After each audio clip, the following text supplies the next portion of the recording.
When Michael Jackson declared war on Sony Music, he knew he had picked the biggest fight of his life. The record companies really do conspire against their artists. They steal, they cheat, they do whatever they can, especially the black artists. Sony, Tommy Mattola. Tommy Mattola is the president of the record division. He is a mean, he's a racist, and he's very devilish. But remember, he was doing this while still signed to Sony and practically having as much sway over the company as its top executives. And like you can't have two kings on a throne, Sony had realized that in a fight with Michael, only one of them would eventually survive. Sony Records said, oh, no way. We can't let a nigga own half of this, even if he's the #1 selling artist of all time. So Michael Jackson's album Invincible comes out, and what does Sony do? They give him no promotion.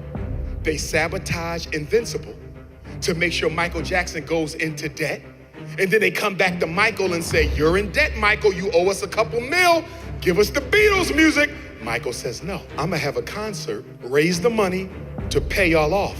You're never getting the catalog. And what I find crazier now in hindsight is what a high-risk, high-reward gamble this must have been for Michael. He was trying to assert his independence against his own music label, who had the power to make his albums fail and destroy his bargaining power. Or in other words, he was trying to escape the belly of the beast by tearing right out of it. But he sank further back down into the abyss every time he slipped. So I'm leaving Sony a free agent, owning half of Sony.